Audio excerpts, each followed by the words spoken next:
Hi, everybody. Welcome to the Everything Compliance podcast. So, we are working today with great women in compliance as well, because we have great women in compliance here. I am so excited to be joined by these fabulous guests. You may notice that I am not Tom Fox. I am Kristy Grant-Hart, and we are doing Ladies Night Edition here. We've got the all-female crew, which I am super excited about because these are truly great women in compliance. So we've got Karen Woody, Karen Moore, Lisa Fine, and Hemma Lomax today here on this podcast. Karen Woody, what are we kicking off with? What's your topic? All right, Christy, first, I'm so thrilled about today. I usually have been the sole female voice on this podcast up until recently when Karen Moore has joined us for a number of episodes. It is a delight to finally see an all female cast today. I think this is going to be a great episode. No shade to Tom and the Matts and Jonathans and all the others that are usually with us, but I'm thrilled to be here. Today, I'm going to talk yet again about Caremark and where we are in sort of the various, I don't know if we would call it timeline, pendulum, whatever the term you would use for swinging, shifting sands of Caremark. And I'm going to conclude, I'm going to give you maybe the answer off the top here at the break, which is I don't know that much has changed, but there's a lot of little minutia that has moved things. And I think there's been a lot made out of those small shifts. So I know a number of our listeners are familiar with this because we talk about this often on the podcast, but I'm just going to give a little background back up to what we're talking about when I say Caremark. So, for those of you who are unfamiliar with, is a decision that was made by the Delaware Supreme Court in 1996, and basically establishes the concept that a board of directors needs to do two things: essentially set up a compliance program, have some sort of monitoring of the business operations and business risks. And secondly, to actually take the information that is churned out of that program and actually read it or do something about it. Meaning, simply setting up some sort of monitoring or compliance program is great, but it's not the whole requirement. You have to actually then make sure you have taken that information, seen any red flags, and act on it. So, what's interesting about Caremark, and it's used in shorthand for basically meaning that there is direct liability for directors on a board if they fail to meet these what are called Caremark duties. So, basically, set up and implement a system of controls and monitor that. So, Caremark itself, that case, in the writing of that case, the jurist in the Delaware Chancery Court who wrote that opinion stated, even in the opinion itself, that it's one of the hardest theories upon which to prevail in corporate law. 'Cause basically, what's happening is shareholders are suing the board and saying something as terrible is happening to this company. We're suing you individually for failing to meet your fiduciary duties. So it's a really hard thing to show because, of course, there's a lot of deference to the decisions and the policies that a board sets up and puts into action. So it's a really hard theory, as I said, to win under if you're a shareholder. But in the last 5 or 6 years, we saw a handful of cases that sort of shifted the understanding of how robust that Caremark sort of hurdle is. So it started with Marchand, which was the Bluebell case about ice cream factories were contaminated, a listeria outbreak. Things all go very south, and people end up dying as a result of it. And so the court there allowed the plaintiffs to clear the motion to dismiss stage under a Caremark theory, which before that point really had been near impossibility. So we saw the first marker of, oh, wait, maybe there's some daylight of being able to actually bring cases against the board in these circumstances. That was followed by about 3 or 4 cases, the biggest of which and the most famous, which I know Karen will also discuss here, is Boeing. And each of these cases had something fairly egregious happen. Obviously, with Boeing, we have 2 planes falling out of the air.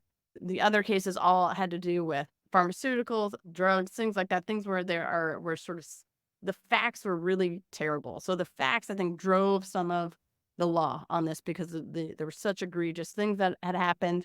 And the board had sort of either turned a blind eye or not set up any way to monitor what the court deemed mission critical to the company. So we have, again, this sort of progeny of cases that march us toward what seemed like maybe a little bit of a weakening of the Caremark standard. an ability for plaintiffs to clear that hurdle and get past a motion to dismiss. And that's kind of where we were. And then I guess even after Boeing, there was a McDonald's case, which had to do with sexual harassment. Again, in that case, an officer was held liable because he was the head of HR. Apologies here for whatever's happening in my background. We're going to pause because my coffee machine decided to just make another espresso for some in real time. And so anyway, I'm going to talk about McDonald's. McDonald's had a head of HR get in trouble for basically failing to, he really was a fox guarding the hen house. He had his own allegations of sexual harassment, but then moreover had no system for catching what was sort of a rampant amount of sexual harassment occurring at McDonald's. In that case, the court also allowed a Caremark complaint to go through, and even then against an officer, not simply a director. So McDonald's was sort of the furthest push out, and I think for two reasons. One, it implicated a director, so that was new. And the second one is that they basically said that the culture, the sexual harassment that was occurring at McDonald's counted as sort of mission critical. So the scope of what counted of things that the board has to be on top of became a little broadened after McDonald's. In recent months, I will say, because it really is just in the last year or so, we've seen a few more cases that have come up in Delaware that have retrenched or reiterated, I would say, the height of that Caremark standard, that hurdle to get through. So as we see, the pendulum sort of started to swing with things like Boeing, McDonald's, I think, being one of the high watermarks of the courts letting things get into court or at least past a motion to dismiss. But more recently, we've had a handful of cases that have kind of gone the other way. One was Walgreens. That was in just this past February, talking about overfilling insulin pens. And, it had to do with the lack of oversight by the board in terms of how the insulin was being distributed. Again, we saw the Delaware court saying, hold on, Caremark is a really high standard. You have to show bad faith. And bad faith is a hard thing to show. You have to show intentional sort of acts of directors not fulfilling their duties. And so the court said, we don't see that here. Likewise, there are a few other cases. I know we talked about Segway on this podcast. That was another one about someone sort of fudging a little the accounting in the context of a merger. Again, the court said, not every business decision, and maybe even some not great business decisions, count as a Caremark claim, because we really are doubling down on bad faith. Has to be proven, has to be shown. That's a very high bar. The last one I'm just going to point out, and I'm going to hand it off to people to chat about because there's a lot to talk about here. The last one I just wanted to highlight was from December, where the district court, the Chancery Court in Delaware, held, allowed for a Caremark claim not to go forward, but the Delaware Supreme Court reversed that.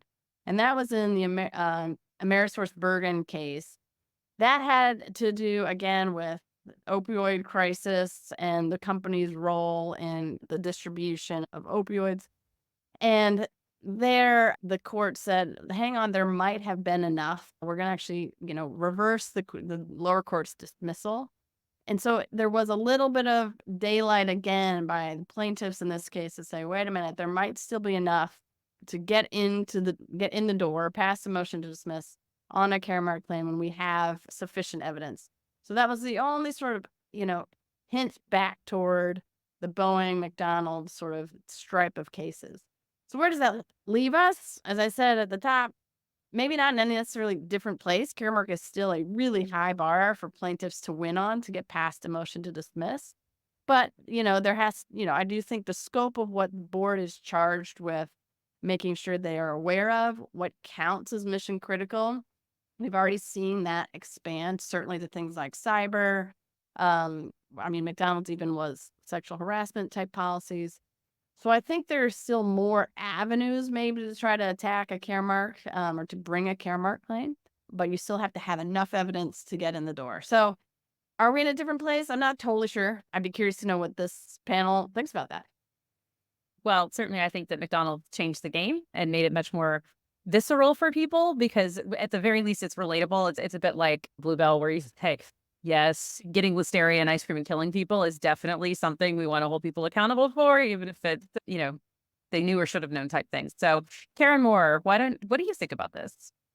Yeah, I have issues with this bad faith standard. I mean, the standard's there, it's in Caremark, it's defined by law, but just brings to mind a boardroom closed door kind of, what intentionally bad thing can we do? Which seems to be, excuse me, the standard that you have to meet. Find these intentional bad acts, not just I screwed up, I missed my obligations of loyalty and good faith. And I think actually that Boeing and McDonald's are really more like the outliers. I don't see them. I would like to see them as a trend towards holding the board more accountable. But Karen, I'm really curious where you think opportunities are, and particularly regarding the competence of the board, because all of these board members, you get the financial competence, sometimes you have the subject matter knowledge, and I know there's a call to get more compliance officers on board, but are boards really equipped even to meet their duty of inquiry in these cases? And where are the opportunities here to kind of look at this from a different angle? Yeah, that's a great question. I'm a bit of two minds on that in the sense that I mean the business judgment rule, the citadel of the business judgment rule will always hold. And we are talking about pretty significant personal liability for these directors and officers now. And so I have some sympathy on the, having been a defense attorney for 10 years of thinking, well, hold on, let's not push too far.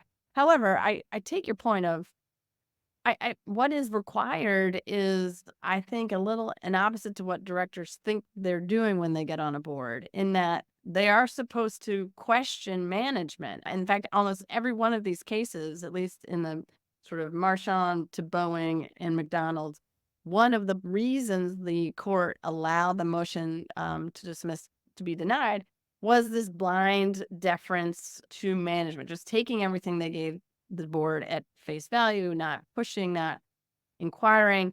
And I think that raises a lot of questions of, well, how am I supposed to hire my own side audit firm or side, I mean, what does the board need to do? I think is always going to be a gray area, which is why I think there will be a lot of these cases that are close because, yeah, the board took that report from the head engineer at Boeing and assumed it was like they didn't have any reason to think it was made up or whatever. And so I think it's tricky for board members and I'm worried. I would make sure they would check their D&O insurance policies as soon as they got on a board. The other thing I'll say is that so many of these cases that have been successful for plaintiffs have been on the heels of either, as I mentioned, egregious facts and also a regulatory investigation that has landed the company already in hot water. And so plaintiffs are piggybacking on what was almost a definitive, error, meaning the EEOC in McDonald's case, the FAA in Boeing's case, and so that I think helps plaintiffs in two ways. It means one, I can basically take judicial notice of all these government investigations and regulatory problems they have. And then two, it allows plaintiffs to get access to information they wouldn't have at the motion to dismiss stage. So they're able to use all the things that, let's say, the FAA or whatever regulatory body has looked into, the FDA in Marchand's case, and they're able to have access to things they might not have had because they're in a pre-discovery state otherwise. So I think it will always be on the heels of a regulatory action. So hopefully the board has their ears perked up by then. But yeah, I take your point. I think we should hold board members more accountable, but I still think the corporate structure and giving some deference to the board is the best policy because things are they're just going to go wrong. I think there's some reason that this is not, this is negligence plus at least that you have to show because people sometimes will just make bad decisions and everyone's going to be mad and sue. We have to, again, show that this is a true breach of duty. All right. Well, you keep using the word Boeing, and unfortunately, they have some other troubles. Karen Moore, why don't you tell us about that? Yeah, I almost don't know where to start with Boeing, but they have been in the news a lot for all sorts of reasons. But what I want to talk about is last month's decision by the Department of Justice to inform the court in Texas that is charged with overseeing the deferred prosecution agreement that Boeing entered into 3 years ago in the wake of the 737 MAX crashes. And the deferred prosecution agreement contained a provision that said that the DOJ or the fraud section had sole discretion of determining whether Boeing had met the terms of the DPA or not. And the DPA itself had a number of requirements, including what's now becoming more common to see, this attachment C, about its compliance program. And it determined in the letter to the Texas court that Boeing had failed to, I wrote it down here, design, implement, and enforce a compliance and ethics program to prevent and deter violations of U.S. fraud laws throughout its operation. So that's a pretty big damning statement. There were very few details provided. Boeing yesterday filed its response, which was similarly undetailed, but said, no, we didn't violate the DPA. So we've got a kind of yes, you did, no, you didn't situation. We can expect something from the DOJ in the next few weeks, sometimes maybe in mid-July, as to which next actions it's going to take. And it really only has three options. One is to say, oh, okay, we were wrong, you were fine, and we'll sign off, and you've met all the requirements under the DPA, which seems pretty unlikely given that letter. The second would be under the terms of the DPA to extend the DPA for another year and say, even though you've had 3 years to correct everything, we'll give you another year to keep trying, or it can prosecute. So we'll see. I know the DOJ has met with the families of the victims a couple of times now. Those families were pretty unhappy initially with the DPA, feeling like they didn't get their chance in court. And I think there's probably a lot of pressure to prosecute criminally. But I wanted to just kind of revisit some of the things, and I'll try not to get too upset about the terms of the, just to remind people what the DPA originally covered. Originally, the issue was a conspiracy to defraud the government, where the claims were that Boeing deceived the FAA about its updated flight control system that it added to the 737 MAX. That software had faults, and really primarily just to emphasize the importance of training, pilot lack of knowledge, which led to 2 crashes in 2018, the Lion Air in Indonesia and Ethiopian Airlines in Ethiopia, resulting in 346 people dead. So a pretty horrific basis for an investigation. And after a lot of toing and froing, there was an agreement reached for a deferred prosecution agreement under which Boeing should create a product and services safety organization. A little bit horrifying for those of us who are nervous flyers to think that Boeing didn't already have one in place, and this attachment C to really ramp up its compliance program to ensure that it could detect and prevent fraudulent activity going forward. They also paid a total of $2.5 billion in fines and penalties, which sounds like a lot. But when you go in and break it down, they paid $244 roughly $1 million in criminal penalties. That's $244 million, even though I saw at least one estimate was that they made about $10 billion in profits over the sale of the 737 MAX. So there's no disgorgement of any profit. So $244 million doesn't really seem like a really big punch in the gut. Out of the $2.5 billion, $1.77 billion of that was compensation to their airline customers, so things that they probably would have had to pay anyway, and $500 million to set up a fund for the beneficiaries of the victims of those 2 crashes. So the $2.5 billion, when you break it down like that, really doesn't seem like a whole lot. And the thing that gets me is that we're not talking about somebody providing backhanders to a government official to grant a license to do something. This is 346 people who fell out of the sky due to Boeing's failure to identify and address mission-critical safety issues in an aircraft industry. So it seems a very light settlement. They had no monitor. They just had this enhanced reporting requirement, even though there was not voluntary self-disclosure credit. And, I take the point also, by the way, that the VSD program has evolved since this DPA, but was still in place.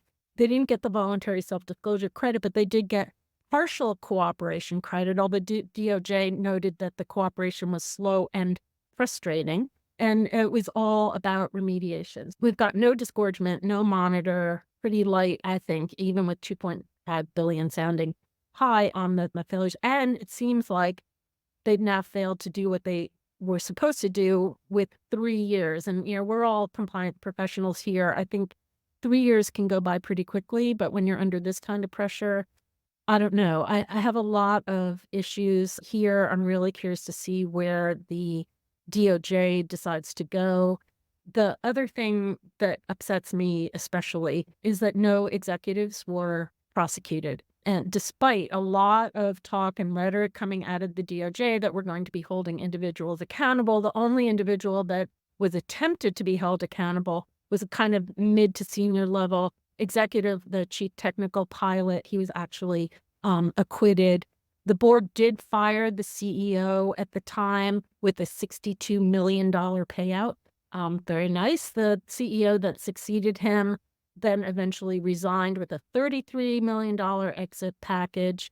The CCO, who was appointed in the wake of the DPA, is an incredibly impressive by background lawyer with a lot of experience, but has grown up within the Boeing organization and has never been in compliance in any organization, including Boeing. He is now their CCO. I don't know how much longer, given what's going on. They also combined the compliance and a law department at Boeing, which, if you want to get up on a soapbox, I think is one of my tallest soapboxes to say this is a very bad idea if you don't have to do it. And here we see they didn't have to do it and they did it anyway. So their CCO is within the law department. Where to go with the FAA, which had its own set of whistleblowers, people who were really unhappy with what was going on with the Boeing certification, where under a kind of deal that was made with the FAA, Boeing certified some of its own safety certifications. The FAA, their own concerns being raised, reportedly negative work environment and retaliation ensued. So I'd like to see some sort of FAA internal investigation and reorganization there. I'm really curious to see where the DOJ goes. I really hope this goes to prosecution. I think that a lot of these efforts now to bring corporations to heel through and non-prosecution agreements and defer prosecution agreements, I applaud the idea behind them. But we're seeing actual prosecutions really fall drastically over the last few years. And I think sometimes we just need a day in court to bring some of the underlying issues to light. I'm sure that the families of the victims would certainly like to see that. So that's where we are with Boeing. I really anxious to see where this goes in the coming months. So, Karen, your soapbox. Anybody who listens to the Two Gurus Talk Compliance, it's a shameless plug, that Tom and I do together, that podcast, will know that I get on soapboxes about not having corporate monitors and just scream from the rooftops, because I was on 2 corporate monitorships, and having consistent requirements for somebody to watch what's going on is one of the most important things, in my opinion, over years, not at the moment that you get your DPA and go, oh, thank God, I'm out of that. Okay, great. No, you need somebody watching, reporting, and seeing. That's my soapbox. Lisa, do you have a soapbox or do you have a question? Or both? I was going to say, yes, I have several soapboxes, but one specific question about this, which is a little bit of a breaking the news of today. I saw, and I was looking at the New York Times, that there's yet another issue now related to the potential of fake titanium that was certified. Is this a new thing, or how does this include it? It just literally was when I was reading the newspaper this morning that they've now gone to the FAA to say that the organization that in the inspection rather that some of these wings use fake titanium. Do you think this could possibly be a tipping point, or what else do we do other than me now going to check whatever airplanes I take over the near future? I mean, Yeah, Lisa, that one is news to me and really terrifying. I don't know if that had a role to play here. I mean, certainly I think all of the investigations after the crashes focused on this software in the flight system rather than the construction. I do know they've had since, the Alaska Airlines door plug issue where they forgot to reinsert the door, the rivets on the door plug. I have noticed recently, booking seats on flights that the exit aisle, which is normally so booked, is more open than ever. I know they had issues with their kind of forays into space with the 2 recent cancellations of the launch finally successfully launched in their project for NASA. Maybe titanium came into play there, or maybe this is something new. I mean, I hate to say it on the back of this tragedy, but it's like Wells Fargo. It's the gift that keeps on giving in terms of the culture constantly now throwing up problems. And that's where I agree with Kristy 100% that when you have a monitor, you kind of have the person that hasn't drunk the corporate Kool-Aid. They're just kind of helping the CCO. I worked with the monitor. I came into a company that needed to create a compliance program under a monitorship, and the monitor was so helpful in making sure that there was kind of this independent voice speaking to the board together with me. So the lack of monitor, I think, has really hurt here. But yeah, I don't know about the titanium. I have a whole bunch of flights booked coming up, so now, yeah, I'll check. Oh, my word. Hemma, what say you? Thank you for calling on me. I have to say there's a lot of emotion in what we're talking about. It's very moving. And I know as a compliance professional, oftentimes I get asked, do I have outrage fatigue, right? Because there's so many things we can get outraged about. And I think our origin stories as compliance professionals is sometimes righteous indignation. It's, oh my goodness, how can this be allowed to happen? What conditions were allowed to happen for these things to occur? But it does also remind me why we're in this profession. I just wanted to flip it a little bit because we've got to turn our righteous indignation into something practical and helpful so these tragedies don't happen. I feel really strongly about that. I'm sure you know that. Somebody said to me today, you might have fear. You're talking about the fear of getting on the plane yourselves, right? I feel that same way. But we have to turn our fear into empowerment. And so my question and my comment really for the team here is, how are we going to turn these fears that these things keep happening into empowerment? I'm just going to say as an inspiring comment, I do think that's what we're doing in this profession. We are taking our fear, taking our outrage and saying, actually, to your point, Kristy, about monitors, there is something systematically we can do. To your point, Karen Woody, about the oversight and the need for those cases. The cases are at the end of the story, but actually what we're supposed to be doing is systematically preventing these injustices. So I just wanted to make a comment because I'm mad listening to you also about the news today, Lisa and Karen, the bits you outlined. It is really moving, but we can't stop in our outrage. We have to think, what are we going to do to make sure that these things aren't allowed to happen? And I just wanted to say thank you to you all because this is what we do together, right? We get outraged together and then we regroup and we find ways to fix it. So just a bit of a soapbox for me too, but wanted just to put that out there after being very moved by the details, Karen, and I've seen them, but never did stop moving me when I hear those details. It's particularly horrific because of the deaths and the way these people died. And, I agree with you. Outrage is not enough. I definitely took the motion to dismiss, which I think is just a wealth of information, including one of the senior engineers there who said, for the first time in my career at Boeing, I will not put my family on a Boeing plane. I use that with the board to kind of have that discussion about mission critical. I know that, we're a tech company and we're not an aircraft manufacturer or an ice cream, unfortunately, not an ice cream. I never worked for a company that had a product that I actually got to benefit from. But and to use that, to have that conversation with the board, what's mission critical for us and are we covering off on it? And do you, the board, particularly you, the audit committee to whom I'm reporting, who all have this great financial acumen and don't really understand some of the other stuff I do, are you asking good questions that I can help to answer? Or are you giving me good oversight and instructions on the things I should be focusing on? So I agree with you 100%. Call to action. Absolutely. All right. Lisa, is there something else to be outraged about or local news? What do you want to talk about here? Again, yes. I'm going to talk about the acquittal the past week of Mike Lynch. And let me just give a little bit of background on who he is and how we've gotten here.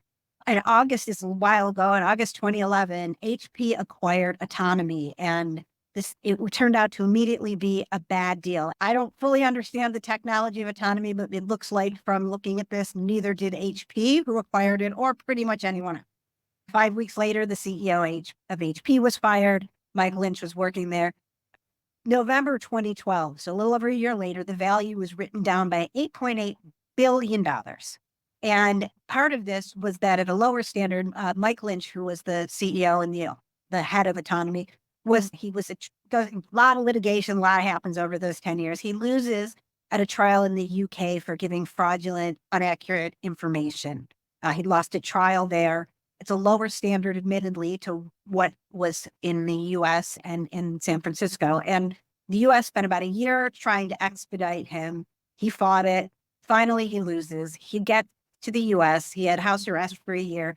Interestingly enough, he was on house arrest and paying for his own, basically, prison guards out of his own money. And then, in this trial, he was found not guilty, saying he was not liable for fraud for HP. Now, it's interesting for me for a lot of reasons. First of all, for me personally, I work for a UK-based company that's dual listed. So I find it really interesting, which is not the point that I think anyone else is finding as interesting, how the two different standards really may relate. But I thought that was kind of fascinating. But one of the reasons that he was ultimately acquitted and he wasn't allowed to have an argument saying that it was like a mismanagement, it was a fraud thing. His arguments were basically the running of a business like Autonomy was a lot more complicated than the prosecutor said. If as I understanding it, the prosecutor's case was that this was pretty black and white and this was a messy situation.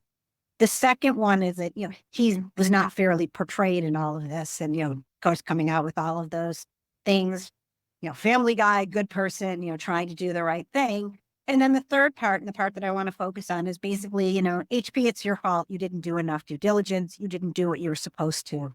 And his view was that this was the problem was because of HP's mismanagement, not his fraud.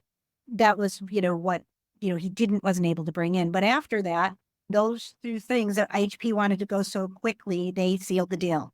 Now, I want to talk a little bit about that because I think we often see as compliance professionals, people say, take a light touch, or you want to get through the deal, you'll fix problems or other things later, minimizing what might be problems, and not just from a fraud standpoint. And what is fraud versus puffery, and what do you get in, what do you get? I do think to some degree, Mike Lynch is right. It's more complicated than just going out there and saying someone did a bad thing. However, it's not that complicated if something is devalued by $8.8 billion that somebody dropped a ball somewhere.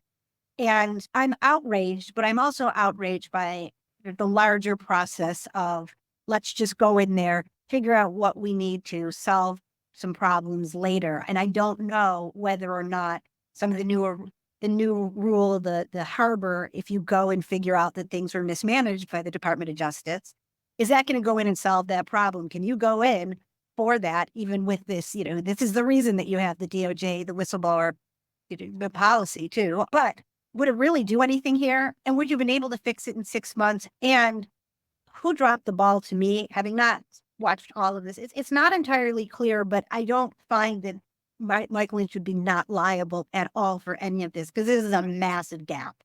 And it also, one last point I want to make before somebody else, add something about this in, is how do we go with tone from the top? How do we tell our people? And this is the thing I've been thinking about. Both Karens were talking about Hemma. How do we show people that what they're doing at not those senior levels matter? When I'm guessing that many people who are working on the due diligence, and not just in an ethics and compliance standpoint, were in there saying, have we looked twice at this? Have we looked twice at that?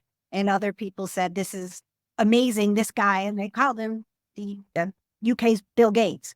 If it's him, well, let's get it done. This is going to be fabulous. So with that, does anybody else have any comments they want to make about it? Yeah. First of all, Hemma and I are both US dual citizens, so I think we both are interested in that. But also, my favorite detail of the Mike Lynch case is that he had piranhas in tanks on the way into his office. That is just fantastic, right? You walk into the literal piranha tank when you go. Oh, I know you had something you wanted to say about this. Thank you. Just a quick comment. So I was thinking about when I first heard about the safe harbor, the M&A safe harbor that the DOJ announced. I think it was earlier this year. Actually, I'm losing track of time. Maybe it was last year. And they said, look, they want companies to acquire companies that may have problems and fix them. So that made me think, well, gosh, then you might as well find out what the problems are early, get a cheaper valuation, and fix them, right? So I say that only a bit facetiously, but a bit tongue-in-cheek. But what I really mean there is, why aren't we using that angle to say, do dig a little, right?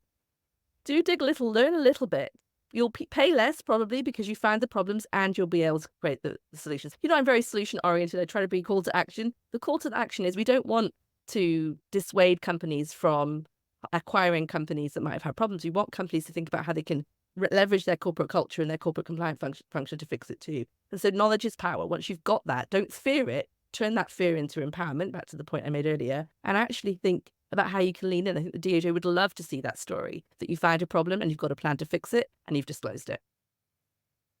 Yeah, I did. It's a little tricky with the whole fraud situation, but I think definitely that is the point, is that you're supposed to figure it out. Karen Moore, what say you? Yeah, I'm old enough to having started out my career in the corporate world and in private practice, doing a lot of due diligence on acquisitions. I really miss the data room. I really miss the, several months long, sometimes due diligence that happened before a merger or an acquisition was completed. Because these days, the last few that I've been involved in, it's quick, it's all electronic, and we all know it's really hard to plow through a lot of documents on your computer. And also the way these electronic data rooms are set up sometimes is really complicated. And we're going to rely on reps and warranties. We're going to fix things on the fly.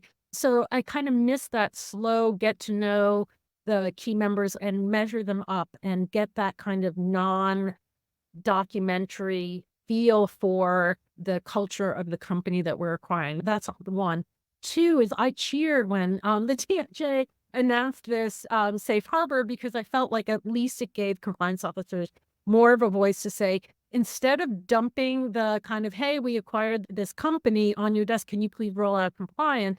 It's the drum I've been beating for a long time, which is that compliance needs to be involved really early on. We can be value added. We can sometimes even reduce the purchase price when we see things. We can add to the reps and warranties, but we can prepare and identify where are the tough spots, where do we need to go in, rather than just here's a blanket rollout of our compliance program. But, on the one hand, I'm hoping compliance officers get involved way earlier and learn from this kind of case, because I do think we have a perspective that's valuable. We ask questions, we look at things in a different way. On the other hand, I also am very cognizant compliance officers may either not have the M&A background and we need to be educated in it, or even more often, we don't have the resources. I mean, how many seats can we stick our tushies into? But I really feel strongly that compliance has a very big role to play in M&A, and these kinds of cautionary tales are very useful in demonstrating it. I don't know where you were a lawyer, but I certainly don't miss data rooms. Karen, what say you about this?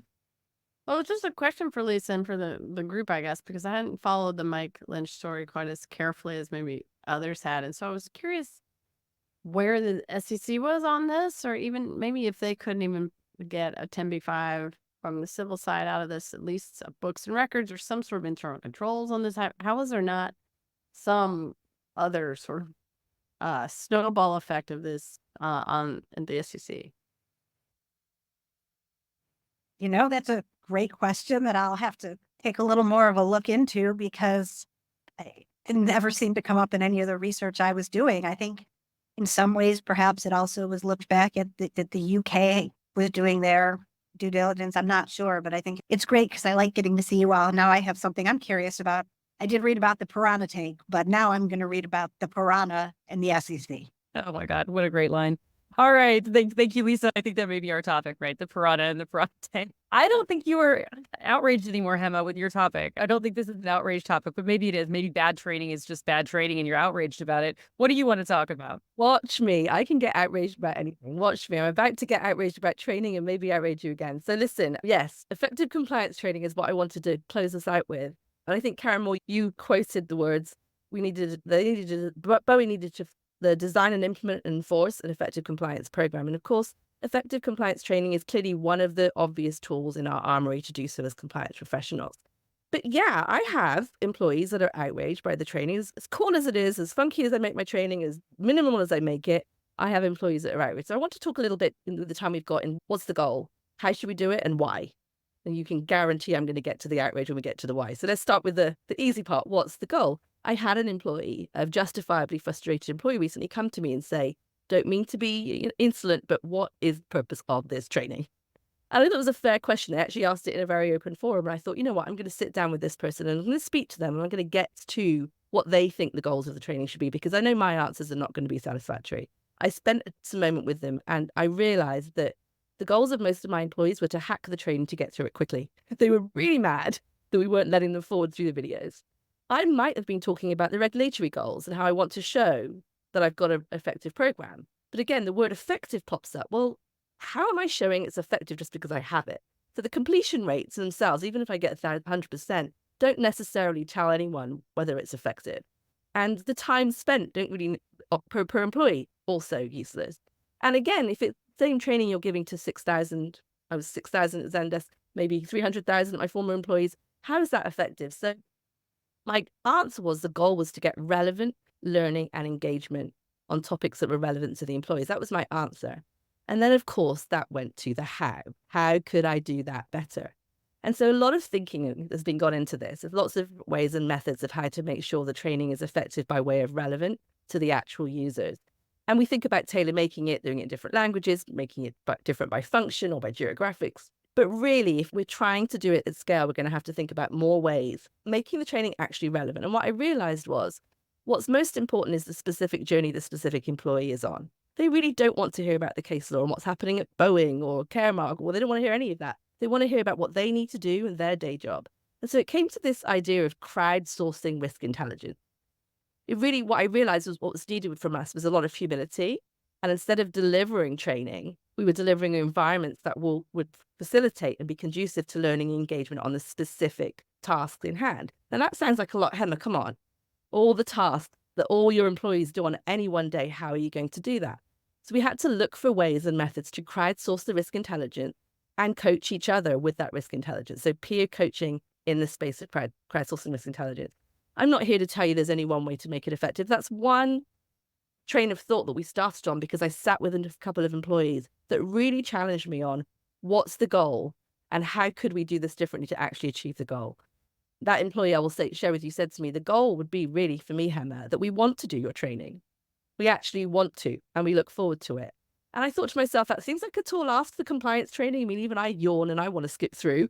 I have this meme emoji where they've got the pig, Ham from Toy Story, dotting the training as fast as he can to get through it, and then having to rewind because they missed a question when it came to multiple choice. So the how, I think, is really important. It has to be ongoing and continuous. And I really encourage us now to crowdsource how we can keep doing that. How can we make people bring their information in? And, looking again at these cases that you all have discussed today, we know that there were whistleblowers before the tragedies. We know that people spoke up about what the problems were and what was needed.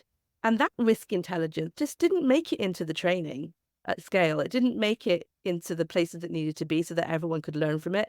Everyone could be grateful for the feedback and apply it the very next day and keep people safe. And I do like to think that most people in those companies woke up that day wanting to do the right thing and wanting to help. And if only somebody had said, well, let's leverage the strengths of those that are actually on the ground and bring that risk intelligence information to everyone so that we can all make fully informed choices about how we do our jobs, I think that would have been really important.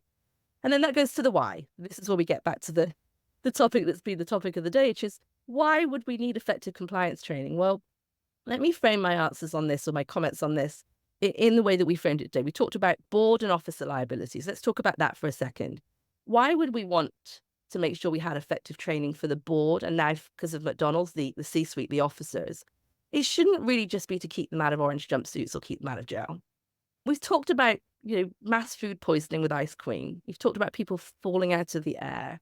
We've talked about this really unique opportunity you have when you're in the C-suite or you're a director to have oversight, to ask difficult questions and to motivate people to think about how to do the right thing. Really to motivate that crowdsourcing of risk intelligence to make sure that the kids that eat the ice cream are safe or the people on the plane are safe. And so I think that's why I would say I'm done with board training that just reminds them that they've got a duty. I would rather have board training that reminds people what they can do in this particular company to make sure they are effectively doing their oversight. So I won't be talking about ice cream to Boeing, and I won't be talking about aviation to the ice cream manufacturer. I'll really start thinking about the specific risks at hand, and I want the board to be thinking about how they can leverage their positional power to make a real difference in that place. Okay, so we've talked about the board. Let's talk about those just navigating the day job, like the employee that came to me. We talked about due diligence. Let's use that. if you are conducting due diligence, Karen Moore, you mentioned, maybe even the ethics and compliance professionals aren't equipped to do that. They don't have the experience. So again, if you're a company that's thinking about acquisition, what's relevant training for you? That might be it. And to Karen's point, maybe you're sitting in too many seats. So how to do it leanly, how to get the right consultants, how to get the right outside counsel might be the right answer. But really practical training based on the risk assessment that is making risk relevant. And then finally, the why, the big why, which is going to bring us full circle, is the tragedies that we've talked about. Now, not all of us are working in aviation or the food industry, but there are tragedies across the way that are avoidable. And we are, again, in a really privileged position that we can systematically avoid these things. So I think, for example, about whistleblowers and their families. I mentioned there were whistleblowers in a number of these cases. In fact, just recently I shared a blog post written by Jill Kernick. She's the author of Catastrophe and Systematic Change. And the blog post she's writing right now is because of the 7th anniversary of the Grenfell tragedy. So those of you who might not be aware, in the UK, there was a tower block that caught fire. 71 souls died about 7 years ago. She also references the Ladbroke Grove tragedy, maybe lesser known. 31 people died when a train went through a signal. And she highlights not only that there were whistleblowers before, but the way the whistleblowers were treated when they spoke up. So this makes me think, what's also relevant training that we don't do? The way that we perceive whistleblowers, the way that we label whistleblowers. For example, in the Grenfell tragedy, residents spoke up about the dangers of the cladding and said that maybe only a tragic fire, would make people listen.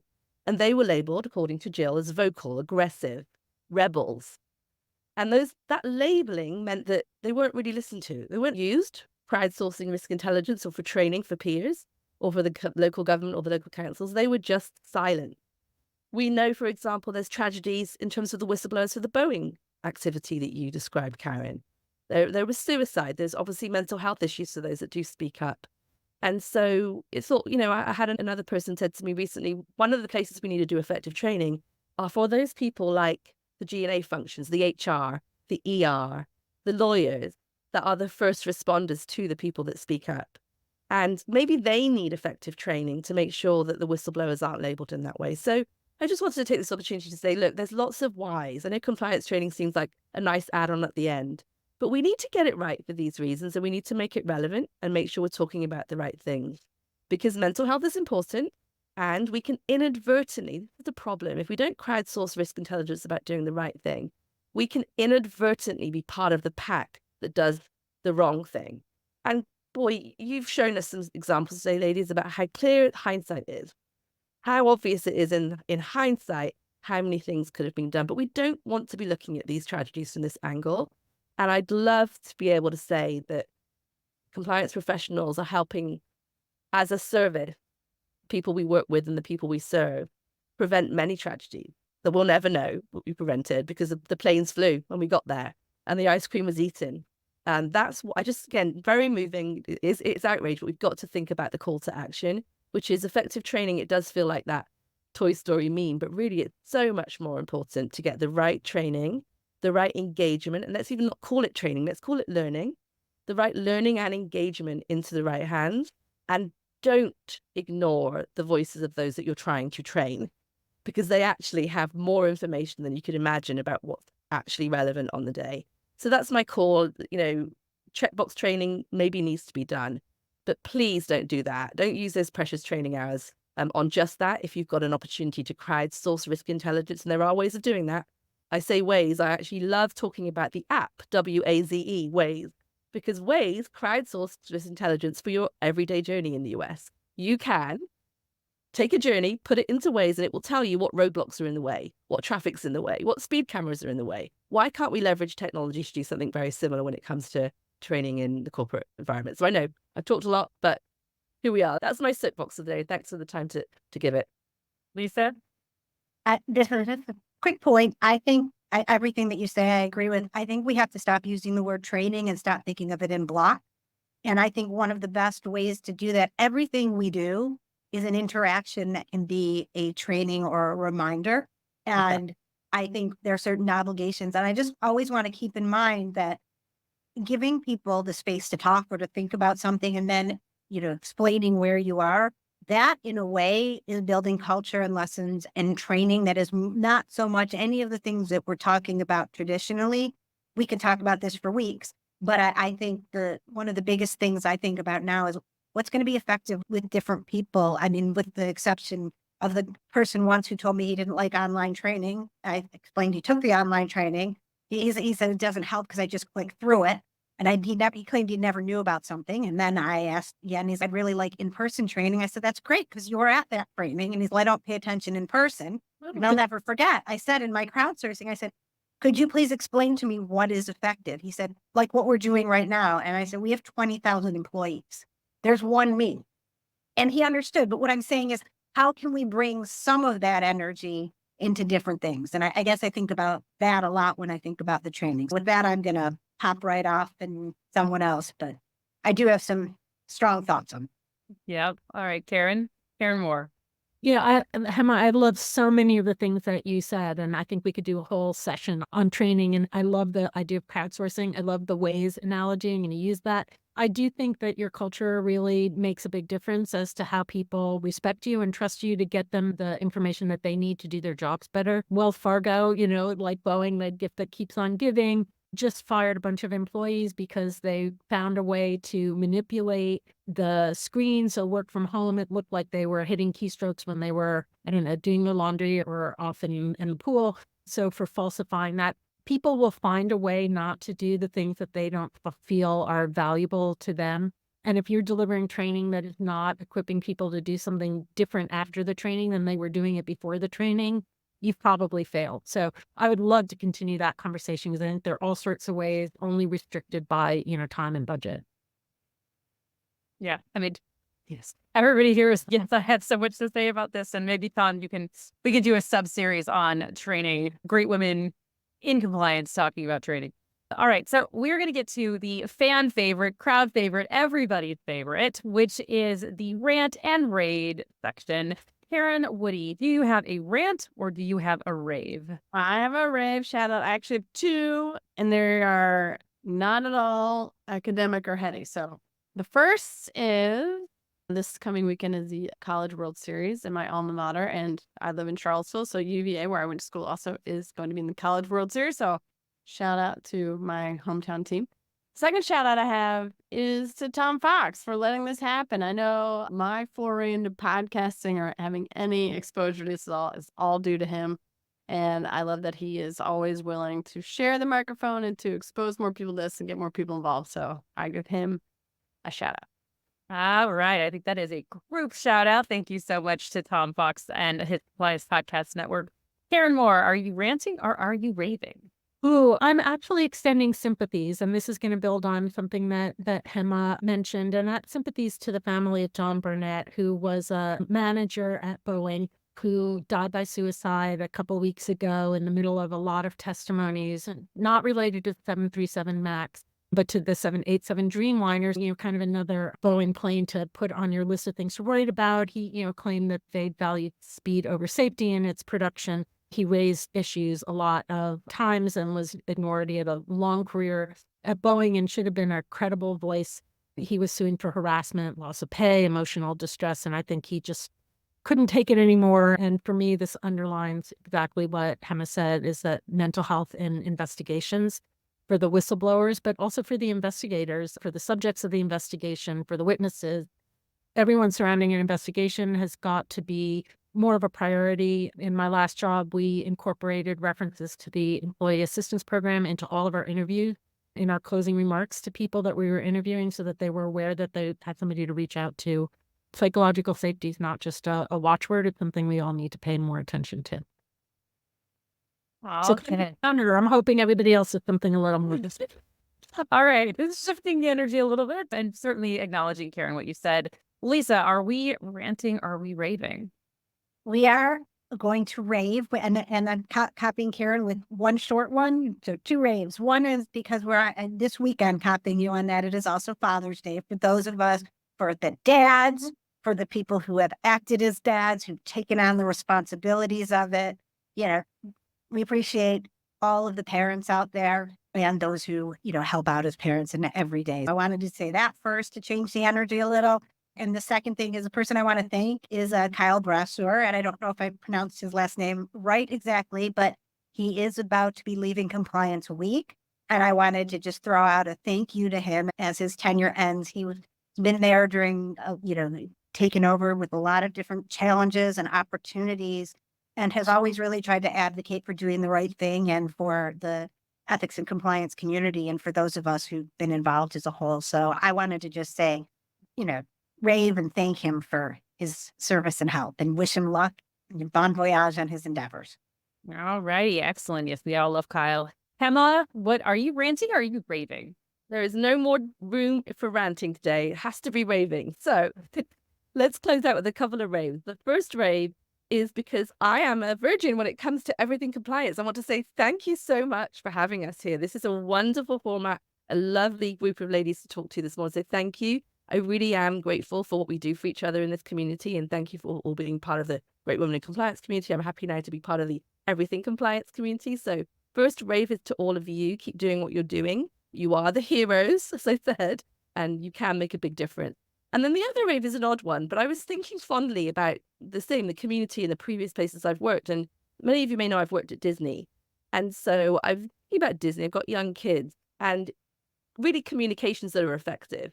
Disney had, I think it was unofficial mascot for the compliance function, Jiminy Cricket. And Jiminy Cricket's phrase was, let your conscience be your guide.